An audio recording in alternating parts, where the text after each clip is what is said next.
नमस्कार दोस्तों, आज का विषय है मौन रहकर सब जीतना सीखो। और ये बात किसी साधारण व्यक्ति की नहीं, बल्कि चाणक्य जैसे महान आचार्य की कही हुई नीति है।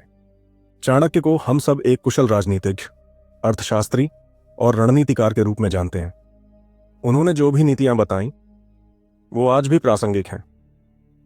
चाणक्य कहते हैं कि मौन वह अस्त्र है जो बिना शब्दों के युद्ध जीत सकता है। जब आप बोलना बंद करते हैं तो आप सुनना शुरू करते हैं, और जब आप सुनना शुरू करते हैं तब आप समझना शुरू करते हैं। एक बुद्धिमान व्यक्ति वही होता है जो ज्यादा सुनता है और कम बोलता है। कई बार हमें किसी से बहस करने का मन करता है, लेकिन चाणक्य सलाह देते हैं कि विवाद का सबसे अच्छा समाधान है मौन रहना। बहस में जीतने से बेहतर है कि आप शांति बनाए रखें। मौन व्यक्ति को मूर्ख नहीं समझा जाना चाहिए, बल्कि वह अपनी ऊर्जा और समय को सही जगह पर लगाता है।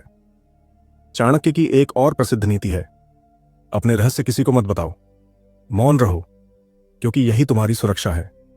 जब तक आप अपने विचारों और योजनाओं को अपने तक रखते हैं, तब तक कोई दूसरा व्यक्ति आपका विरोध नहीं कर सकता।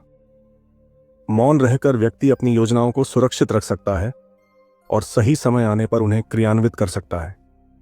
मौन व्यक्ति जल्दबाजी नहीं करता, वो हर बात को गहराई से सोचता है। मौन रहने से मन शांत रहता है, और शांत मन ही सही निर्णय ले सकता है। जो व्यक्ति सोच समझकर चलता है वही जीवन में सफल होता है। अगर आप किसी सभा या समूह में मौन रहते हैं तो आप हर व्यक्ति की बातों को सुनते हैं। इससे आपको उनकी सोच, उनकी प्रवृत्ति और उनकी कमजोरी भी समझ में आने लगती है। यह एक रणनीति है। जो व्यक्ति ज्यादा बोलता है वो अपनी कमजोरी भी जल्दी प्रकट कर देता है। चाणक्य मानते हैं कि मौन व्यक्ति समय का बेहतर उपयोग करता है।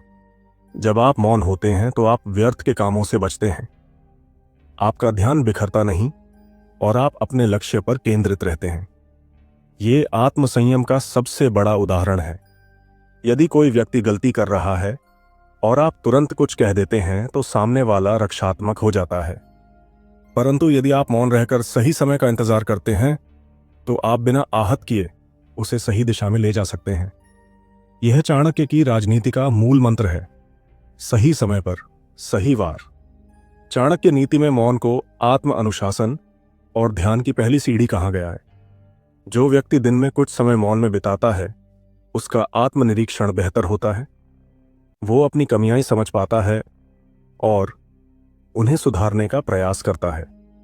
मौन व्यक्ति समाज में एक गंभीर और समझदार छवि बनाता है। लोग उसकी बातों को महत्व देते हैं क्योंकि वो हर बात पर नहीं बोलता। जब वह कुछ कहता है तो लोग उसे ध्यान से सुनते हैं। चाणक्य इसे मौन का सामाजिक प्रभाव कहते हैं। एक अच्छा नेता वही होता है जो पहले सुनता है, फिर सोचता है और फिर बोलता है। मौन उसे सही निर्णय लेने में मदद करता है।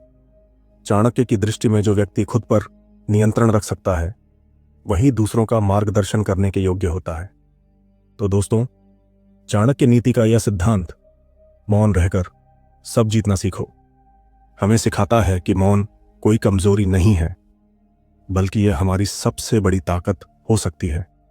मौन से हम खुद को समझ सकते हैं, दूसरों को जान सकते हैं और जीवन की कई जटिल समस्याओं को आसानी से सुलझा सकते हैं।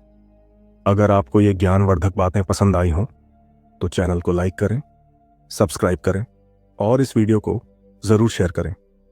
धन्यवाद। फिर मिलेंगे एक और नई चाणक्य नीति के साथ।